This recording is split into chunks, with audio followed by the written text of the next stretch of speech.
The air leaves your lungs one final time, and the body you have known, the body you have lived inside your entire life, falls silent.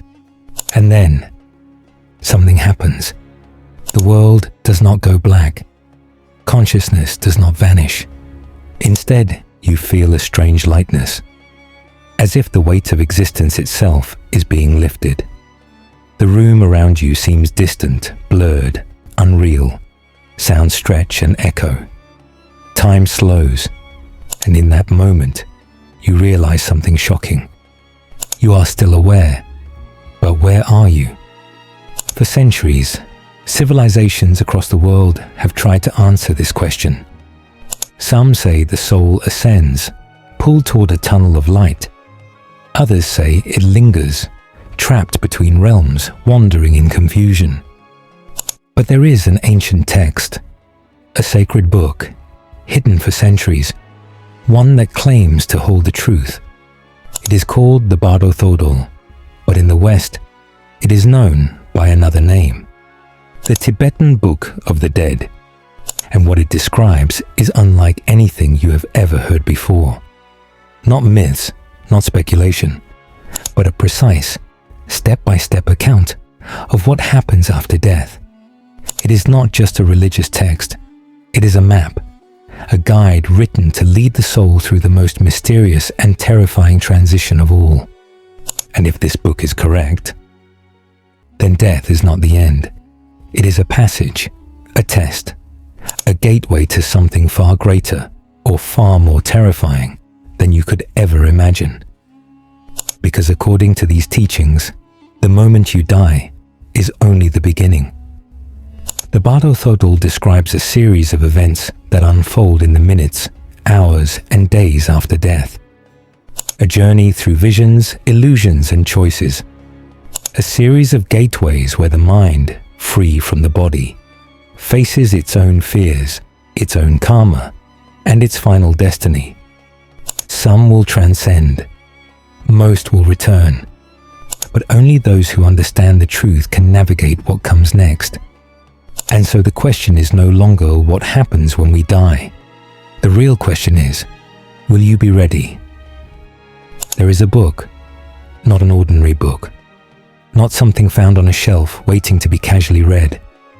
This book was meant to be hidden, meant to be kept away from the unprepared, because what it reveals changes everything. It is known as the Bardo Thodol, the Tibetan Book of the Dead. A text not written for the living, but for those who have already crossed over. A map of the afterlife, a guide to what happens after your final breath. But where did it come from?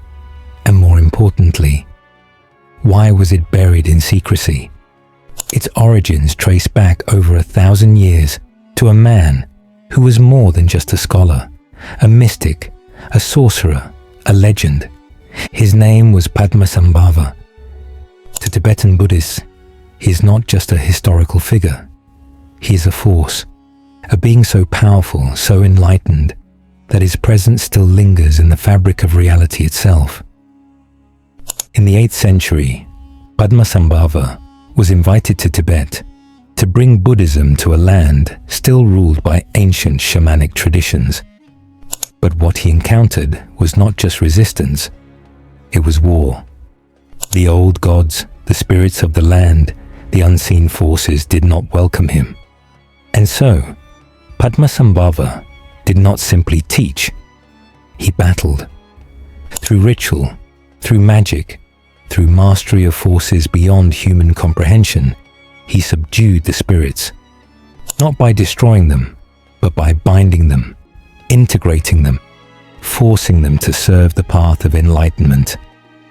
And it was during this time that he wrote a book unlike any other, a text that would guide souls through the most terrifying, most crucial journey they would ever face, the journey through death. But he knew the world was not ready for this knowledge.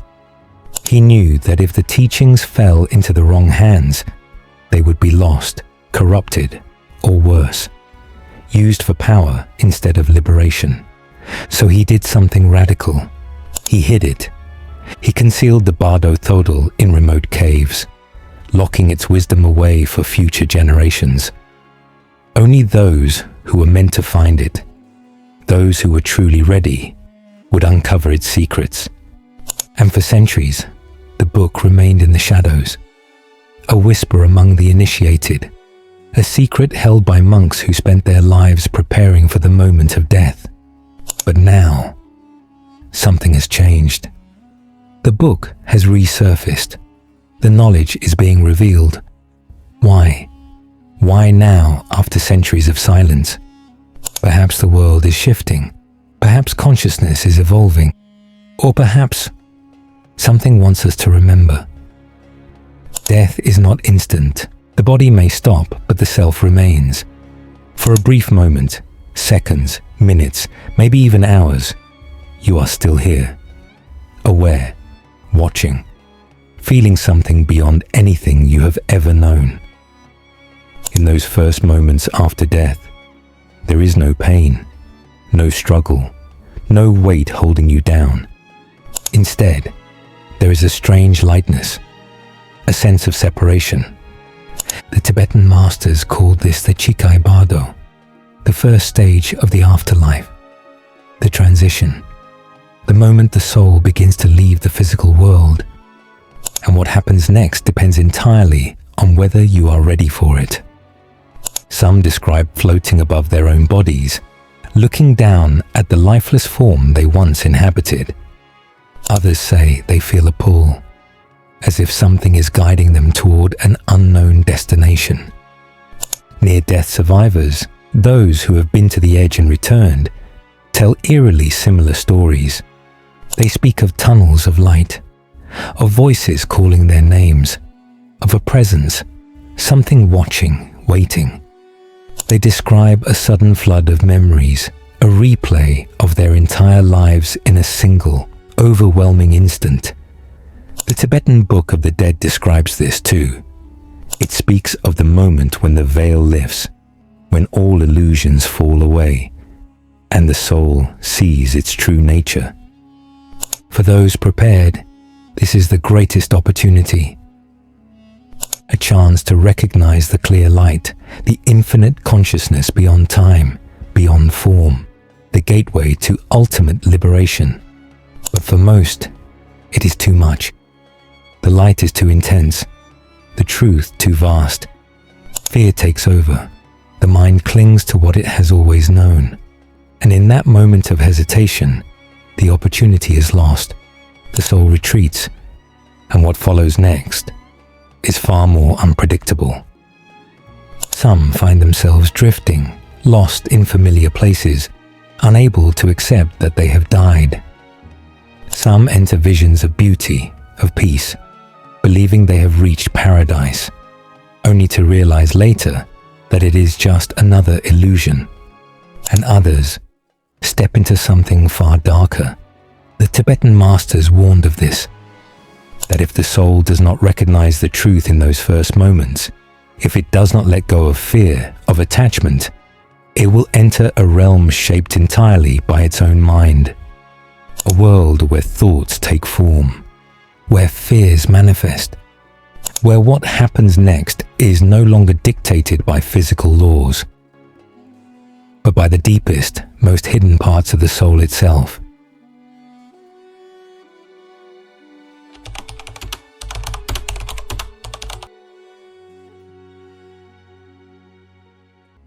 Some never cross over, not because they can't, but because they won't. In the first moments after death, the soul stands at a threshold, a doorway between worlds, but not everyone steps through. Some hesitate, some resist, some turn back, clinging to the life they just left, unable to accept what has already happened. And so, they remain, trapped, not in hell, not in heaven, but in the space between. The Tibetan masters spoke of this. They called it the grey realm, the state of wandering, the state of confusion. A soul that does not recognize its own death becomes lost in its own illusions. It lingers in familiar places, It walks among the living, unseen, unheard. Some do not realize they are dead at all. They feel the pull of the afterlife, but they resist it because of fear, because of unfinished desires, because of the weight of what they could not let go of in life. Fear is the first chain. The moment of death is overwhelming. The loss of the body, the unraveling of reality, it is too much for the unprepared mind to face. Instead of surrendering, they resist. Instead of letting go, they fight to hold on to what no longer exists. And in doing so, they become stuck. Attachment is the second chain. Some souls do not leave because they cannot bear to part with what they left behind. Loved ones, possessions, regrets, unfinished business. They stay near the living, trying to interact, trying to change things that are already beyond their control. But the living cannot hear them. They call out, they reach out, but their voices are swallowed by silence. And so, they linger. And then, there is karma, the energy of everything left unresolved, the weight of actions taken and actions avoided. For some, this weight pulls them downward, toward lower realms, lower vibrations, a world shaped by the darkness they carried in life. For others, it keeps them wandering, looping through memories, reliving moments over and over again, trapped not by an external force, but by their own mind. Because the truth is, the afterlife is not a single place. It is not a final destination. It is a reflection, a projection of what the soul carries within. For those filled with peace, the journey is effortless. For those filled with fear, the journey is a prison. This is why the Tibetan masters spent their lives preparing for death. Because what happens on the other side is not determined by fate. It is determined by the state of mind you bring with you. And once you cross that threshold, there is no more time to change it. At the moment of death, a radiant light appears, brighter than the sun, vast, infinite, not outside of you, but coming from within. For a brief moment, the soul is free, free from the body, free from the weight of time, of identity, of everything it once believed to be real. And in this moment, there is an opportunity, a doorway, a chance to step beyond the cycle of birth and death, to dissolve into the clear light, the highest state of consciousness, the pure essence of existence itself. The Tibetan Book of the Dead describes this as the single most important moment in the afterlife, a moment that determines everything. But most never make it through, because when the light appears, they don't recognize it, they hesitate, they turn away, they cling to what is familiar, and in doing so, they lose their chance at liberation. This is the first test, and most fail. The clear light is the ultimate truth, the source from which all things arise, the state beyond fear, beyond suffering, beyond illusion. But to the unprepared mind, it is overwhelming. It feels too vast, too powerful. Instead of embracing it, the soul recoils. It searches for something familiar, a body, a memory, a sensation that reminds it of life. And the moment it does, the light fades. The Tibetan masters understood this. This is why they trained for death. Because the mind clings to what it knows. And if in life it never touched the depths of silence, never looked beyond form, beyond self, then in death, it will do what it has always done. It will run from the unknown. It will turn away from the light. And that is where the descent begins. Because once the clear light is gone, what follows is a world created by the mind itself. A world of visions, of illusions, of karma unfolding in forms beyond comprehension. Some will find beauty, some will find nightmares, but few will find their way back to the light, And so the question is not just what happens when you die. The question is, will you recognize the truth when it appears? Or will you, like most, look away?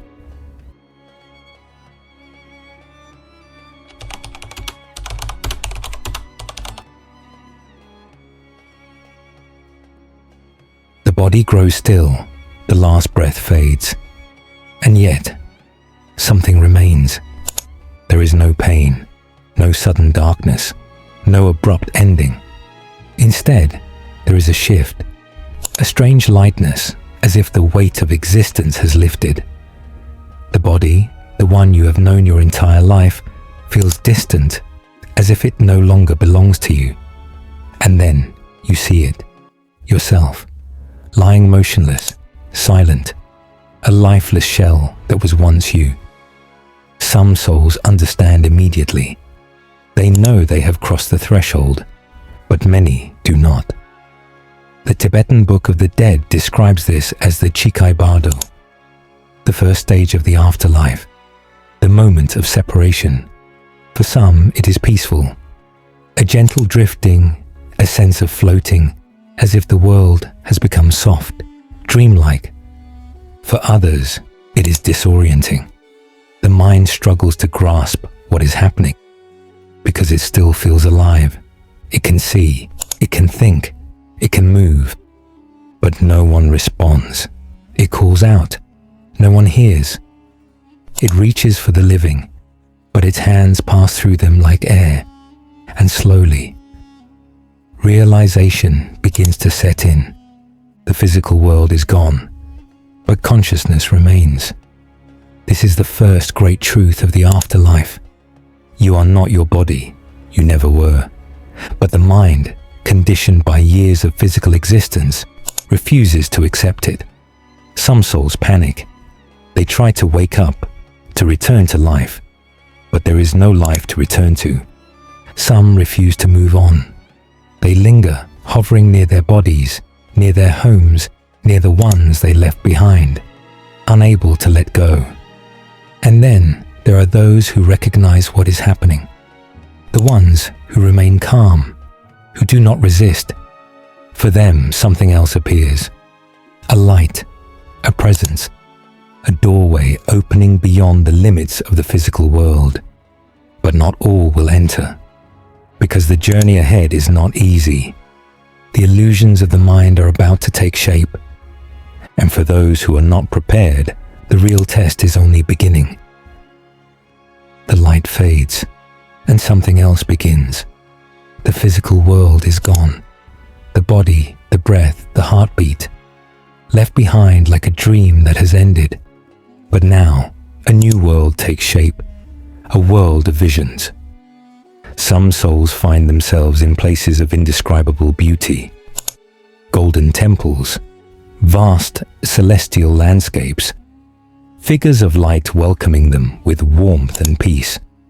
Others find something far different, a realm of shifting shadows, monstrous beings, terrifying shapes that twist and distort, watching, waiting. Some feel peace, some feel fear. But here's what no one tells you.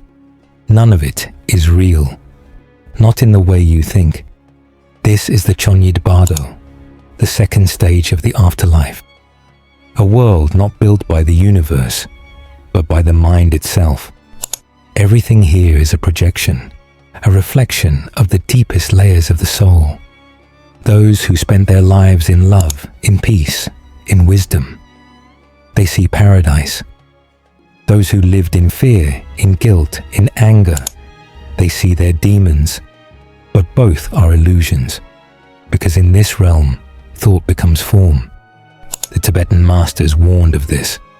They knew that the afterlife is not a place of judgment, but a mirror. You do not face gods or demons. You face yourself. The peaceful figures, the divine beings, they are the reflection of your highest self.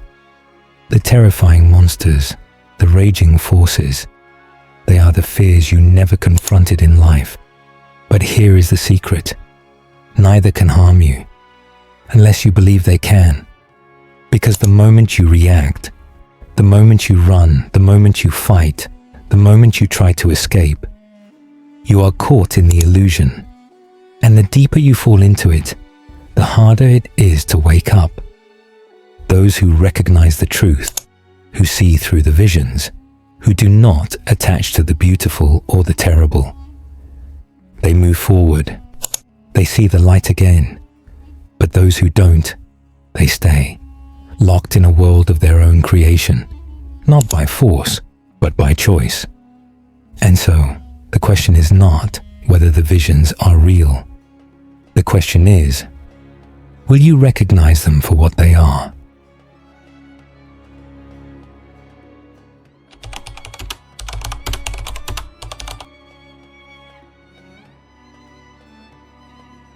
Everything you see is you.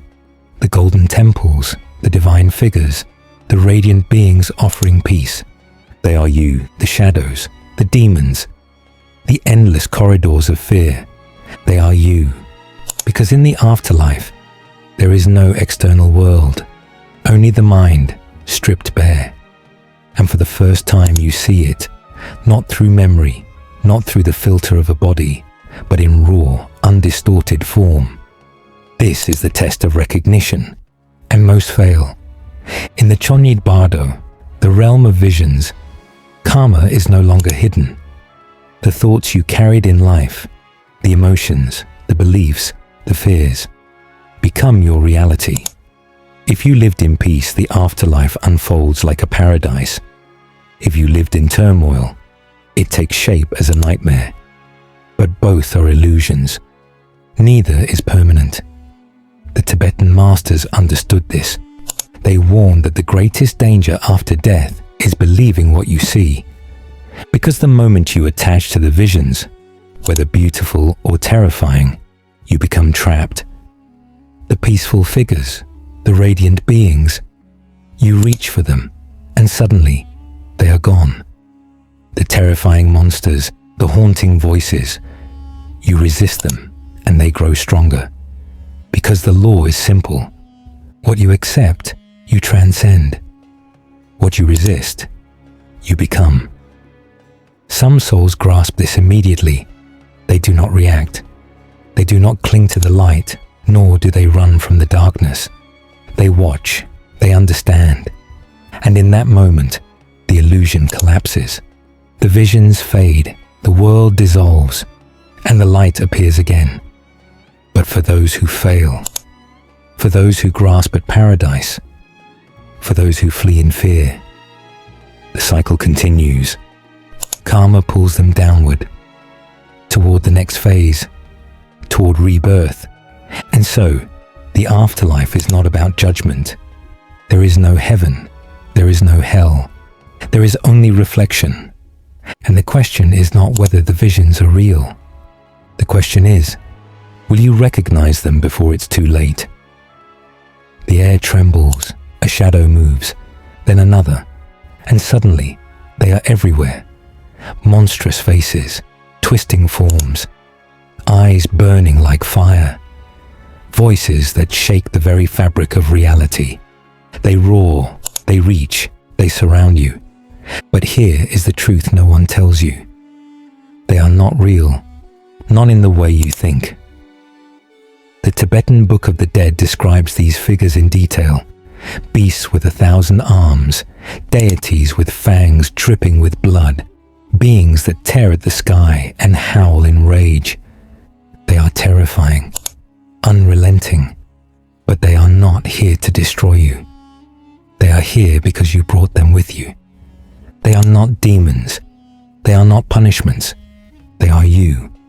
Every suppressed fear, every buried regret, every piece of anger and shame that was locked away in life, now standing before you, taking form.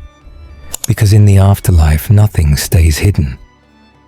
And the moment you enter the Tibetan Bardo, the realm of visions, the mind unfolds completely.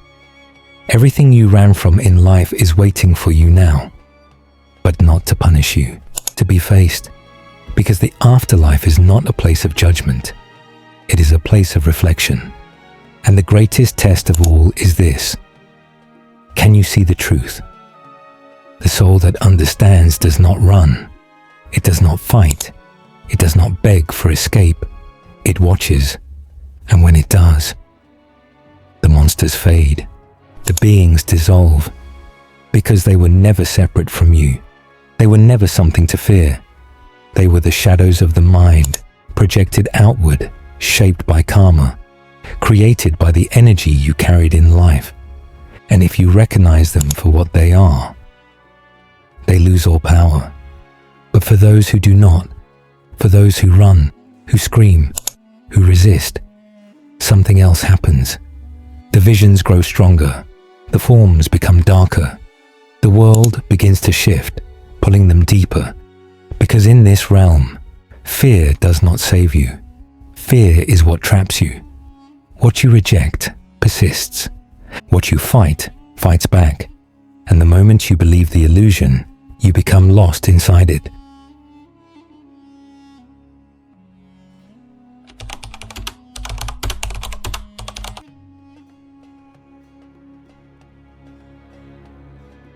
Silence. The chaos is gone. The shadows fade.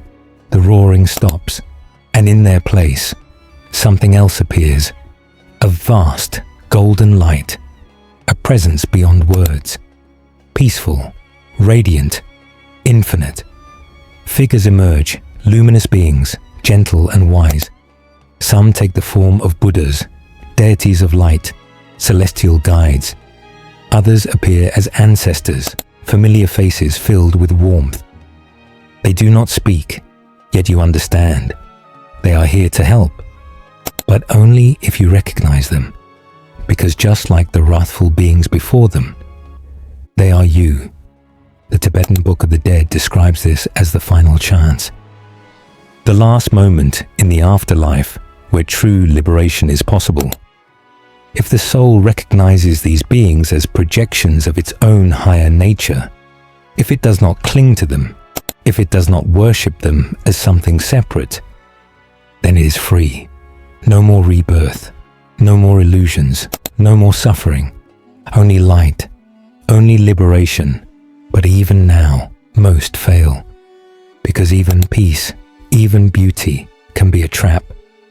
The mind, untrained, sees these beings and reaches for them. It desires to stay, to attach, to merge into paradise, into comfort, into something outside itself. And the moment it does, the beings fade. The light dims, and slowly, the next stage begins. Because those who do not recognize the illusion, those who still believe in division, in separation, in something beyond themselves, they are not ready. And so the journey does not end.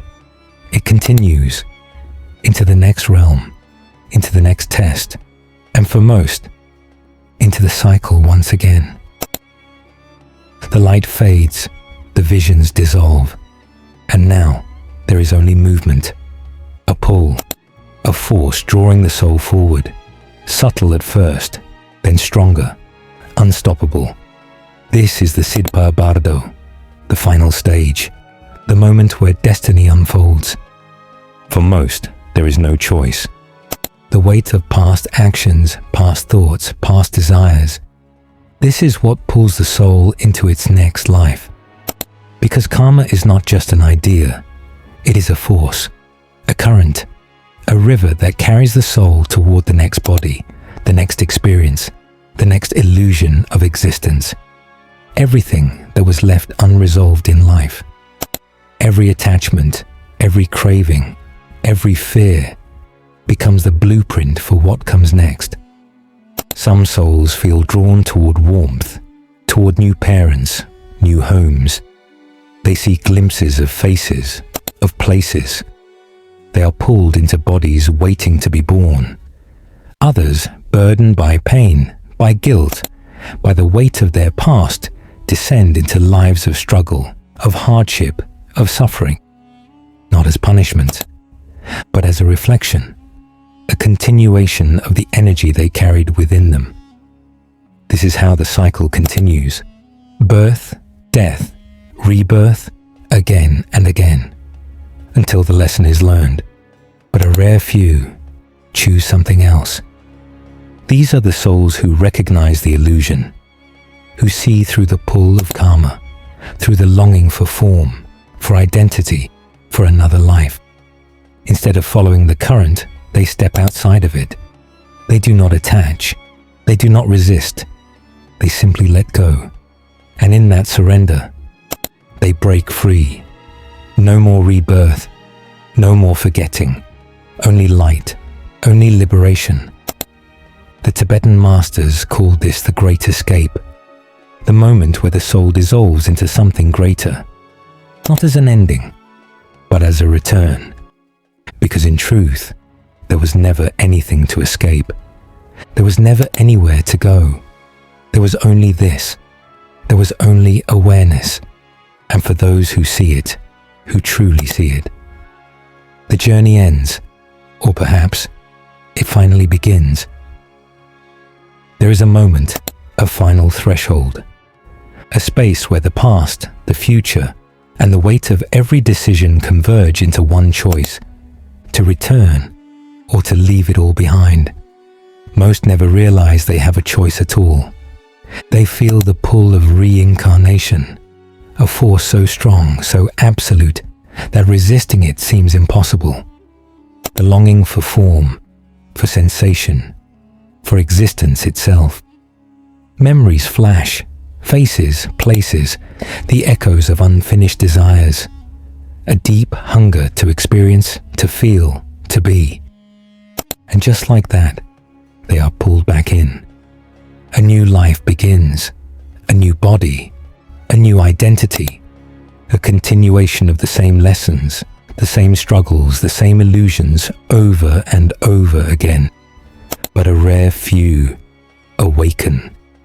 They see the pull for what it is, not fate, not destiny, but attachment, the final illusion. Because reincarnation is not a prison, it is a choice. And those who recognize this, who do not grasp for the next life, who do not cling to the past, discover something astonishing. The pull begins to weaken. The cycle begins to loosen. And in that space of stillness, a door appears. A door beyond birth, beyond death, beyond existence itself. But stepping through it requires something most are not ready to surrender: the self. Because to escape the cycle is to dissolve into something greater, to release identity, to release every attachment, every illusion, every single thing that once felt like you. It is not a step forward, it is a return to the infinite, a return to the source. This is what the Tibetan masters train for, not for paradise, not for rewards, for the ability to wake up in the final moment and choose. And now, that choice is yours. What if you could decide? What if you could leave the cycle behind, never return, never forget, never fall back into the dream of life again? Would you take that final step? Or would you hesitate and let the current pull you back in?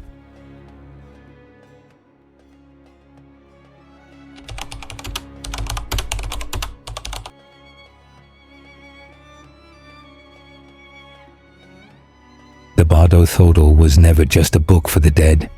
It was a guide for the living. A map, not for the body, but for the mind. Not for the end, but for every moment leading up to it. Because death is not something that happens to you. It is something you must prepare for.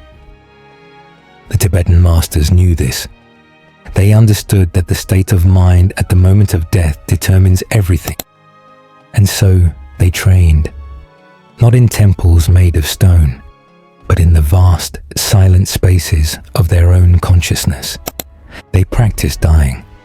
They lay still for hours, breathing slowly, detaching from their own bodies, as if they had already left them. They meditated on the dissolution of self, watching thoughts rise and fall, emotions appear and vanish, learning to let go of every attachment before death forced them to. because if they could master detachment in life, they would not fear it in death. They visualized the bardos, the states between worlds, so that when the time came, when the visions appeared, when the illusions of the mind took shape, they would recognize them, they would see through them, and instead of being pulled back into the cycle, they would move beyond it. Liberation would not come by accident, it would come by mastery. And here is the greatest secret of all. Mastering death is not about what happens after the final breath. It is about how you live, because the same forces that shape the afterlife, attachment, fear, desire, illusion, are shaping your reality right now. The same mind that will project visions in the bardos is the same mind projecting your life today. And so, the monks prepared, not just to die well, but to live fully, without clinging, without fear, without illusions clouding their vision. Because to master death is to master the art of letting go. And those who learn to let go are free. There is a reason you were never taught this. A reason why these teachings, so detailed, so precise, were hidden for centuries. Not just because they were sacred, but because they were dangerous. Dangerous to the systems that rely on fear. Dangerous to those who profit from control. Because if you knew the truth, if you understood what the Tibetan masters really taught, no one could ever control you again. Modern religions tell us that after death, we are judged, that we are sent to heaven or cast into hell, that we must repent, obey, follow. But the Bardo Thodol says something very different. It does not speak of punishment. It does not speak of a final reckoning. It speaks of choice, that in death you are not judged by an external God, but by your own mind, that heaven and hell are not places, but projections, that what comes next is not dictated by an almighty ruler, but by the energy you carry with you, and that the ultimate liberation, the escape from suffering, from reincarnation, from the endless cycle, does not come through worship. It comes through understanding, through recognition, through knowing without doubt that the illusions of the mind are just that, illusions. This is why these teachings were erased. Because a soul that knows it is free cannot be manipulated. A mind that sees through fear cannot be controlled. If you believe that salvation comes from an external power, you will always look outward. You will obey. You will submit. But if you understand that everything, heaven, hell, God, demons, rebirth, liberation, all of it exists within you, then you become something else entirely. You become untouchable. This is why the knowledge was buried. Not because it was false, but because it was too true, too powerful, too dangerous for those who built entire empires on keeping people blind. Because those who understand this can never be controlled.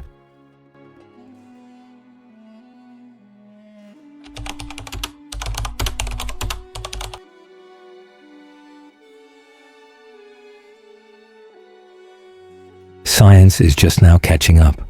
For centuries, the Tibetan Book of the Dead described the journey of the soul, the moment of separation, the tunnel of light, the visions, the feeling of floating above one's own body.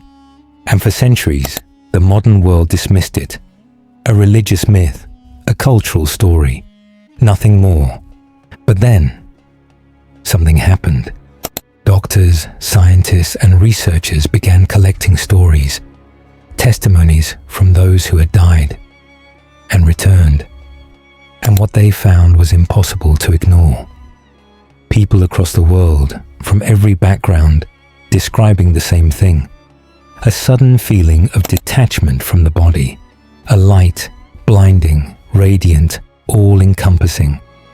Beings waiting for them, sometimes peaceful, sometimes terrifying. A panoramic review of life, flashing in an instant. And then, the moment of choice, to stay or to return. These were not monks, not mystics. They were doctors, soldiers, survivors of accidents, people with no reason to believe in the afterlife until they experienced it themselves. And when scientists studied these reports, when they measured brain activity in the final moments of life, they discovered something shocking. At the point of death, something happens. Neuroscientists found that as the body shuts down, the brain surges, a final burst of electrical activity, unlike anything seen in waking life, a sudden, intense flood of consciousness. And in that moment, something separates, something moves beyond. Some call it the mind, some call it energy. The Tibetan masters called it awareness. Quantum physics suggests that at the smallest level, reality is not solid. It is not fixed. It is not even separate from the observer. That consciousness and reality are linked. That the universe itself is not made of matter, but of perception.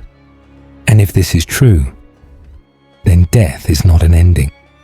It is a transition, a shift in awareness from one state to another. The monks knew it first. Science is just now catching up. And soon, even the skeptics may have to ask themselves the question no one wants to face. What if the afterlife isn't a belief? What if it's real?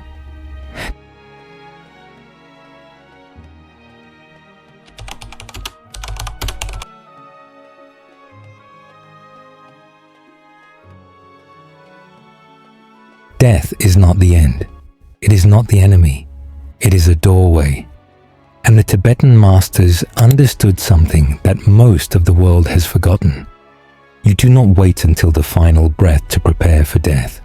You prepare now, because the way you die is determined by the way you live.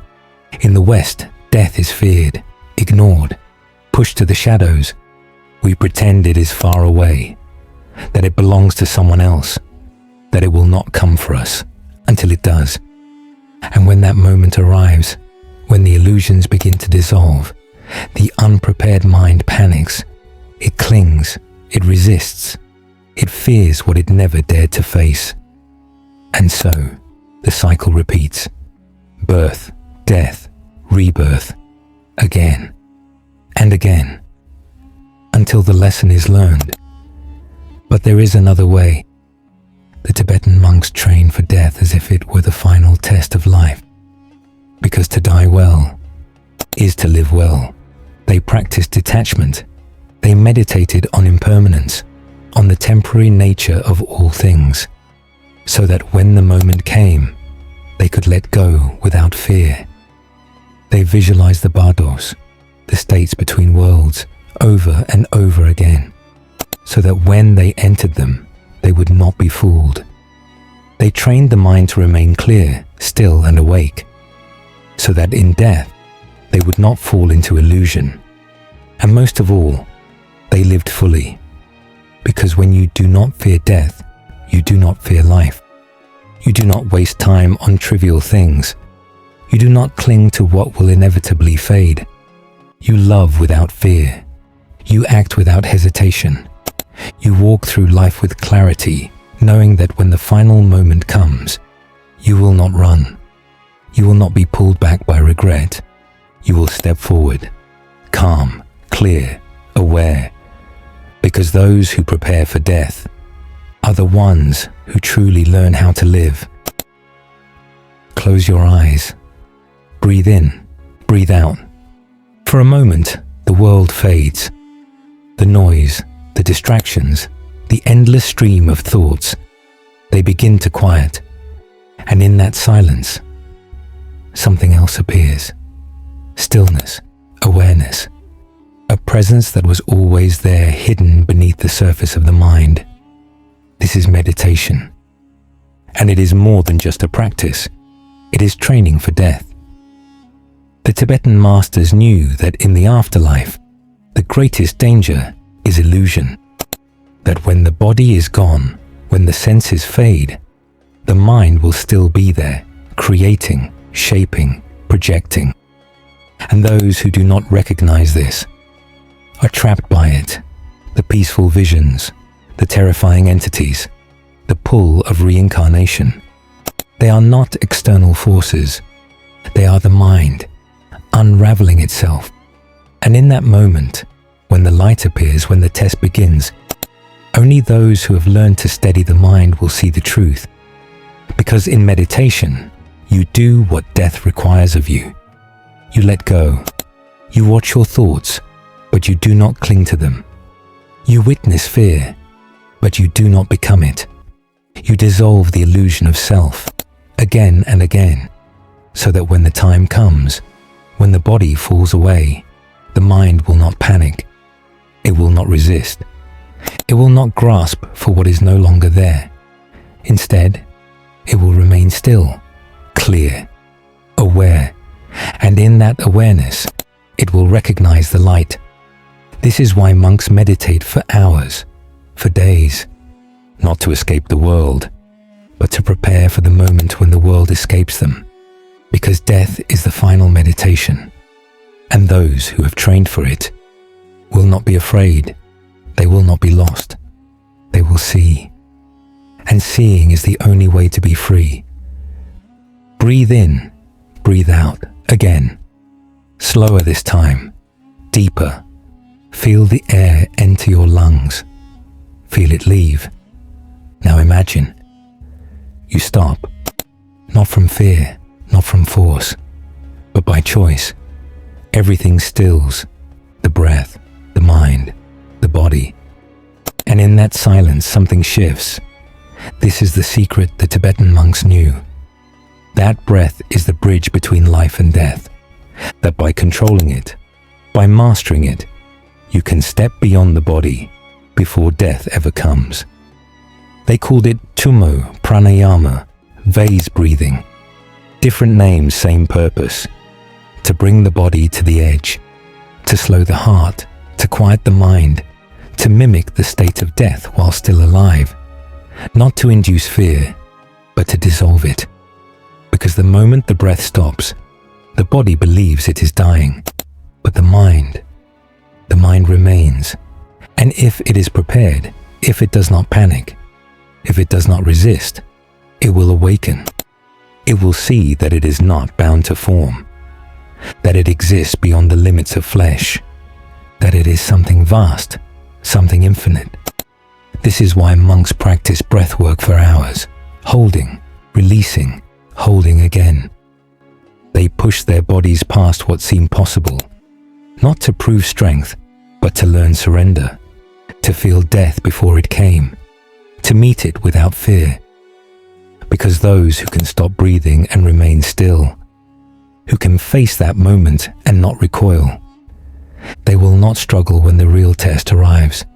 They will not gasp for life. They will not be pulled back by panic. They will simply step through, calm, aware, ready, because they have already been there before. Death is not meant to be sudden, not in the way we think, not something to fear, not something to avoid until the last moment. It is meant to be prepared for, faced, met with awareness. The Tibetan masters understood this. For them, dying was not an accident. It was an art, a transition that could be navigated with clarity, with control, with purpose. And so they created rituals, not for the dead, but for the dying, for those who wish to leave this world fully conscious, fully awake. One of the most sacred of these was Voyage, the practice of transference, a technique so powerful, so precise, that it was said to allow a person to exit the body at will. No suffering, no fear, just stillness, and then release. It begins with focus, a visualization of light, pure, radiant, infinite, rising through the crown of the head. The breath slows, the body weakens, and as the final moments approach, the mind does something most cannot. It does not cling. It does not grasp for life. It lets go. And in that surrender, something extraordinary happens. The soul rises, like mist leaving the ocean, like a flame released from the wick.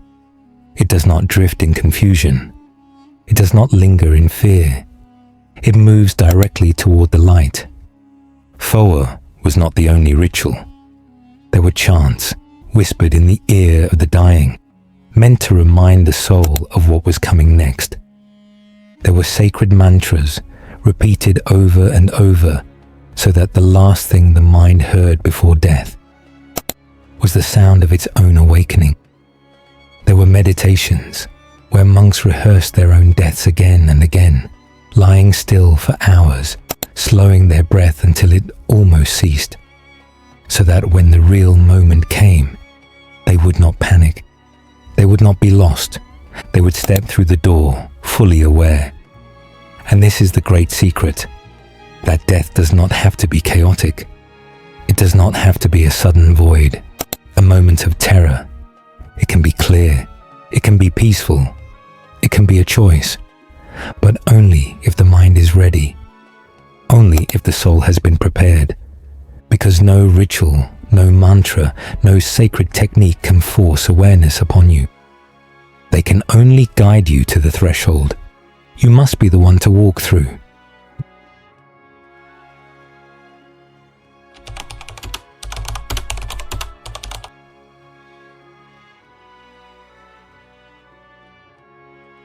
Death is not random, not to those who understand it, not to those who have spent their lives preparing for the final moment. Because the Tibetan masters knew something few do. You do not have to die in fear.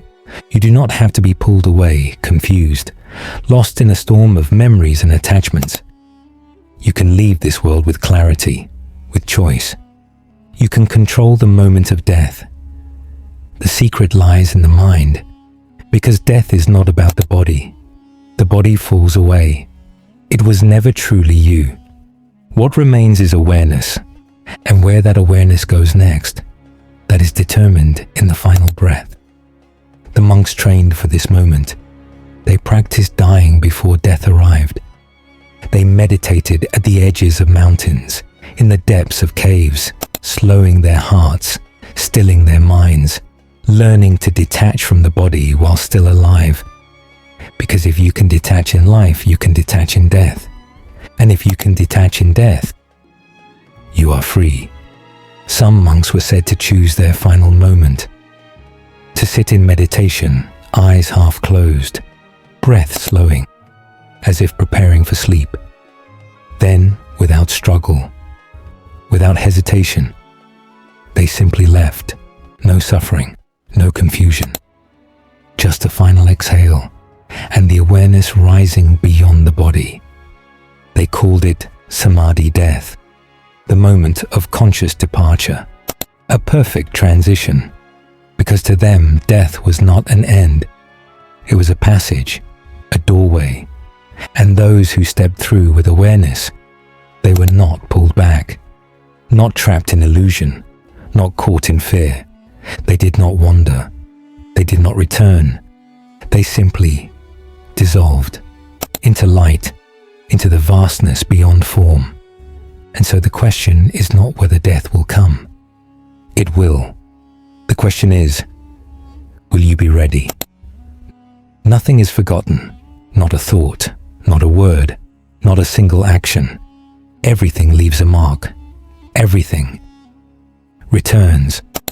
This is karma, not as punishment, not as reward, but as balance. The energy you create is the energy you meet again.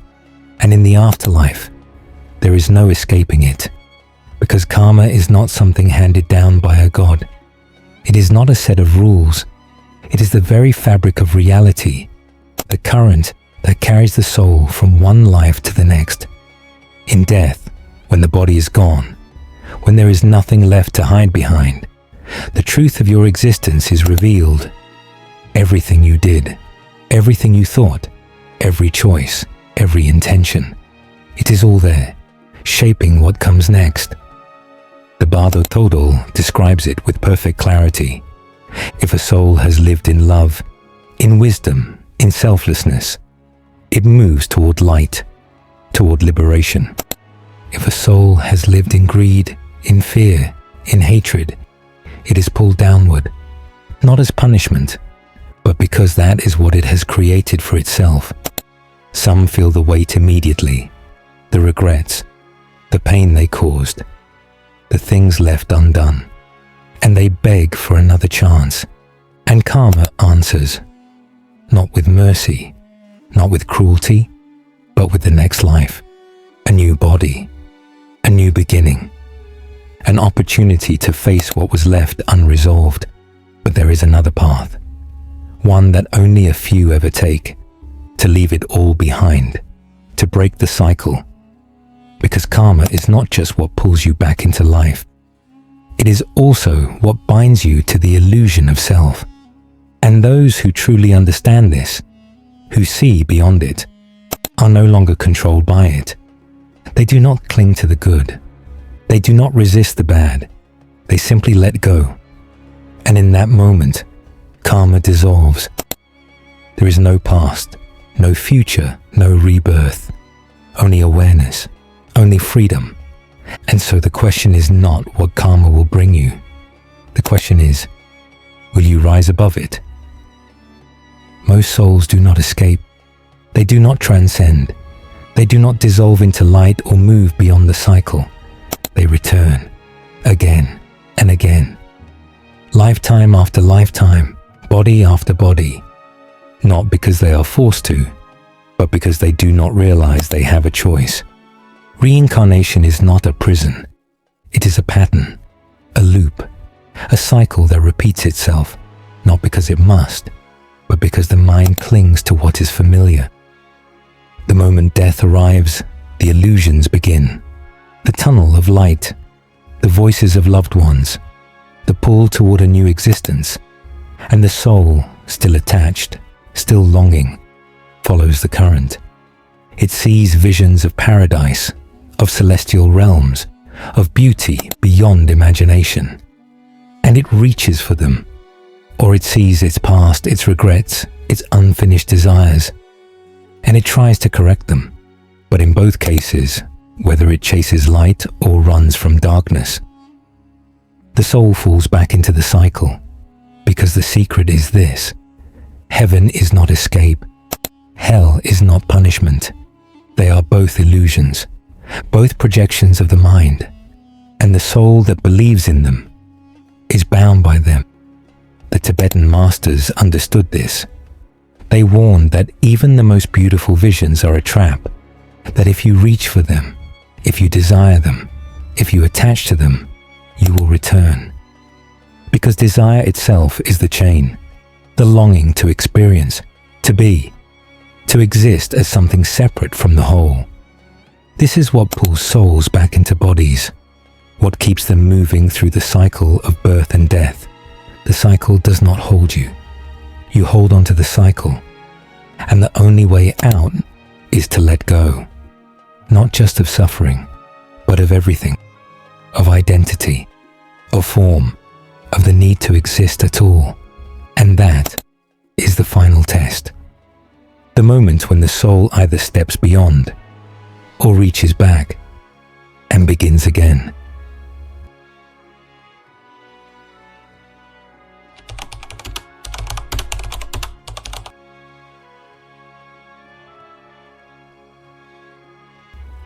What if you saw the truth before death came? What if you realized right now that everything you believe yourself to be is just a passing dream? That your name, your past, your fears, your desires are not you? That the world around you, solid and real as it seems, is nothing more than a projection, a temporary flicker in the vastness of consciousness? The Tibetan masters knew this. They spent their lives dissolving the illusion, so that when death arrived, it had no power over them. Because those who see through the illusion before they die are no longer bound by it. They do not panic when the body fails. They do not cling when the breath stops.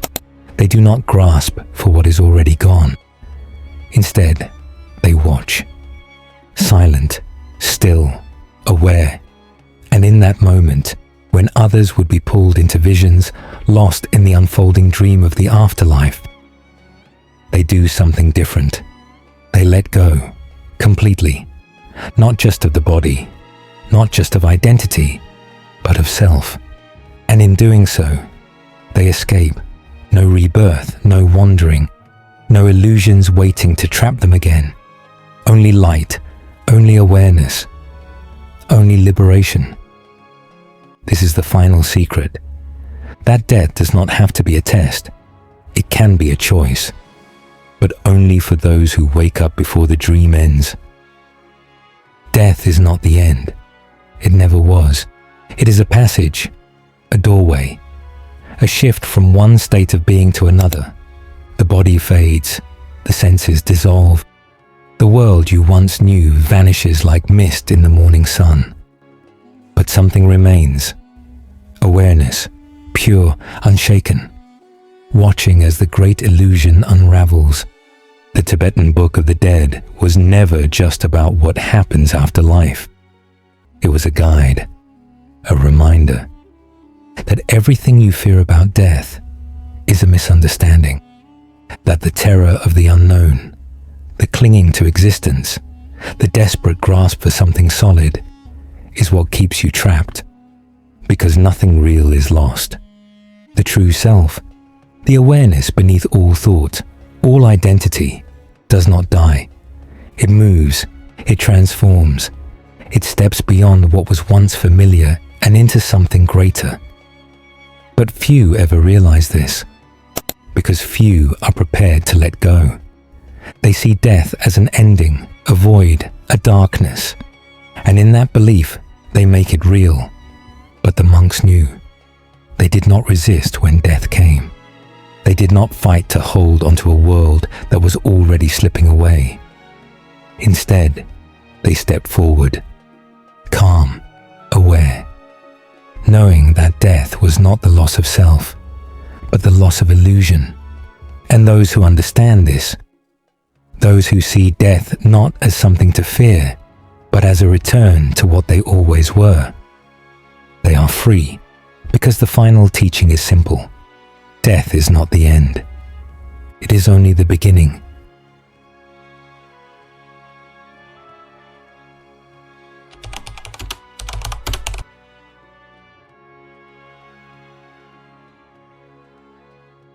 Beyond the bardos, beyond the illusions, beyond the final breath, what remains? What happens to the soul that does not grasp, that does not return? The Tibetan masters spoke of many realms, many paths, many cycles, but beyond them all, there is something else, something nameless, something infinite, something that cannot be seen or imagined because it has no form. The moment the soul steps past the illusions of the bardos, past the peaceful and wrathful visions, past the pull of rebirth, it enters the formless, a state where time no longer moves, where space no longer exists, where there is no separation, no self, no other, only awareness. Some call it enlightenment. Some call it the source, the ocean from which all consciousness arises and to which all consciousness returns. The monks trained for this, not to escape death, but to dissolve into what lies beyond it, to merge with the vastness, the silent, endless expanse of pure existence. But this is not something that can be described, because words belong to the mind, and what exists beyond the bardos is beyond the mind. No thought, no form, only being, only light. And so, the final secret is this: death is not a journey from one place to another. It is a journey from illusion to truth, from dreaming to waking, from forgetting to remembering. And those who pass through the bardos without fear, without grasping, without clinging to form, they do not return. They do not fall back into the cycle. They become what they always were, what they always will be, the infinite, the awareness beneath all things, not lost, not gone, but home. What if this book is right? What if everything you have been told about death was incomplete? What if the final breath is not an end, not a void, not an oblivion, but the beginning of the greatest journey you will ever take? The Tibetan Book of the Dead has survived for centuries, passed from teacher to student, whispered in the ears of the dying, hidden away until the world was ready to hear it.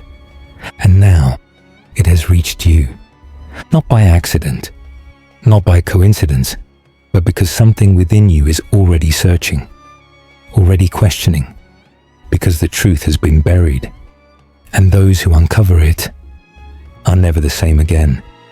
What if the book is right?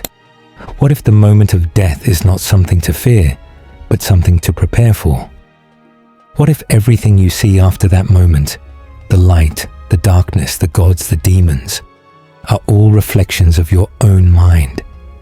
What if there is no judgment, no heaven, no hell, only a test to see if you recognize the illusion, a test to see if you are ready to step beyond it? If the book is right, then everything changes. Fear dissolves. The grip of the material world loosens. You stop chasing. You stop clinging.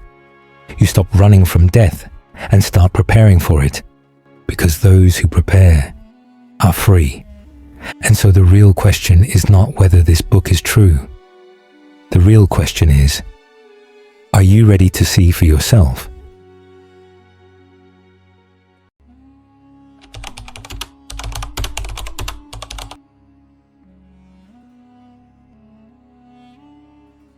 When the final moment comes, when the breath slows, when the body begins to fade, there is one thing you must remember, one truth that will determine everything that happens next. You are not your body. You never were. The hands, the face, the name, the identity, all of it was temporary, a mask worn for a brief time, but the awareness behind it, that is eternal. And when death arrives, when the world begins to dissolve, when everything you thought was real starts slipping away, this is the moment to wake up. Do not cling, do not resist, do not be afraid, because what comes next is not punishment. It is not an ending. It is a reflection. Everything you see, whether it is light or darkness, gods or demons, peace or terror, it is all you. Nothing outside of you has power over you, unless you believe that it does. This is the final test, the moment where most souls fail. Because they forget that the afterlife is a dream, that heaven and hell are not places, but projections, that fear, attachment, and longing pull them back into new lives, new bodies, new cycles of suffering. But those who remember, those who stay still, those who do not grasp at illusions, they pass through. They see the light not as something separate, but as what they have always been. They do not fall. They do not return. They step beyond the cycle. They wake up. And so, when that moment comes, when death arrives at your doorstep, remember, let go, stay aware, and watch as the illusion fades. If death is not the end, if everything you experience after the final breath is shaped by your own mind, then what does that mean for the life you are living right now? Because if the afterlife is a reflection of consciousness, then life itself is no different. The fears you carry, the attachments that hold you back, the thoughts that shape your reality, they are not just influencing this moment, they are determining what comes next. Most people live as if death is far away, something to worry about later, something to avoid thinking about, but the monks knew better. They understood that every action, every thought, every habit is preparing them for the moment they leave this world. Because in the end, the way you live is the way you will die. A life spent in fear will lead to a death filled with fear.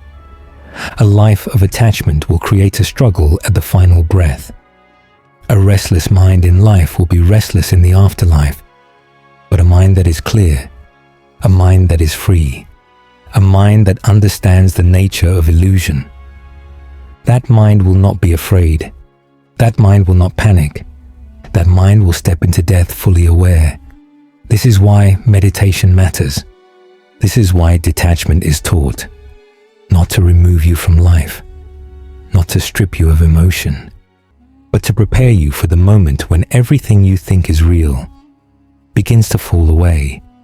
And so the real question is not what happens when you die.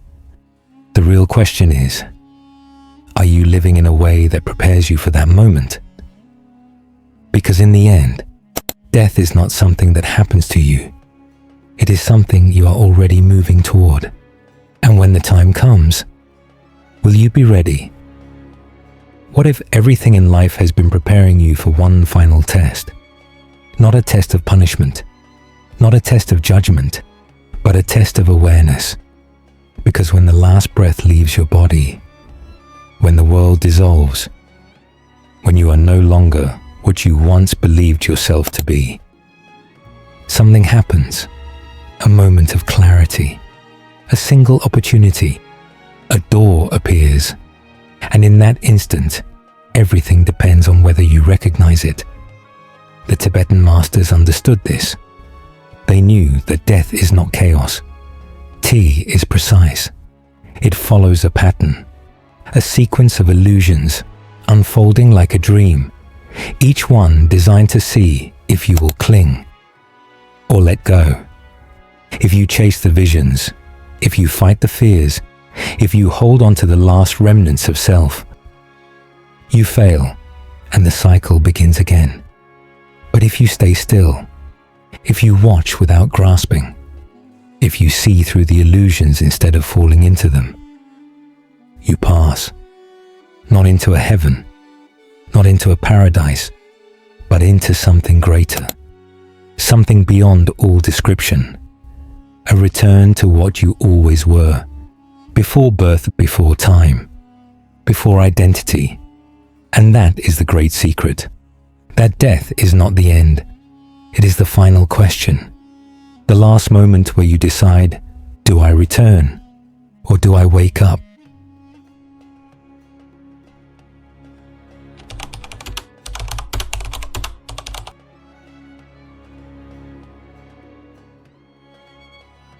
The final moment will come, for you, for me, for everyone. No one escapes it. The only question is, will you be ready? Not ready in the way most people think. Not with wealth, not with status, not with achievements to cling to. None of that matters when the breath fades. None of that follows you beyond the threshold. What matters is awareness. Because when the illusions begin, when the mind unravels, when the visions rise, only those who see the truth will pass through. The truth that you were never your body, that you were never your name, that everything you feared, everything you chased, everything you thought was real, was only a dream. And the moment you recognize that, the moment you truly let go, you are free. No more cycles, no more illusions, no more returning, only light, only stillness, only the infinite. This knowledge has been hidden, buried, suppressed, because those who understand it can never be controlled. They do not fear death. They do not cling to life. They walk with clarity, knowing that when the final breath comes, they will not hesitate. And now, this knowledge belongs to you. You have heard what the monks knew. You have seen what lies beyond. So ask yourself, when the time comes, will you be ready? Or will you, like most, forget? The choice has always been yours. You have seen the path. You have walked through the teachings. Now, there is only one question left. What do you believe? Is death an ending, a beginning, a doorway to something beyond imagination? Or is it, as the Tibetan masters taught, a test? A reflection of everything you have carried? A final moment where you either wake up or fall back into the cycle once again? Most people go through life avoiding this question. They distract themselves. They cling to the temporary. But you are here. You have heard what few ever hear. And now you cannot go back. Because once you see the truth, you can never unsee it. So now the choice is yours. To live as if death is far away, or to prepare as if it is the greatest journey you will ever take. To forget these words, or to use them as a map. Because when the moment comes, when the breath slows, when the illusions rise, only one thing will matter. Did you awaken, or did you sleep through it all? What do you think happens after death? Comment below. Let's start the conversation. And if you're ready to go deeper, if you want to uncover the mysteries beyond this life, subscribe. Because this is just the beginning. Energy follows awareness. And now that you see, you can never unsee. Thanks for watching.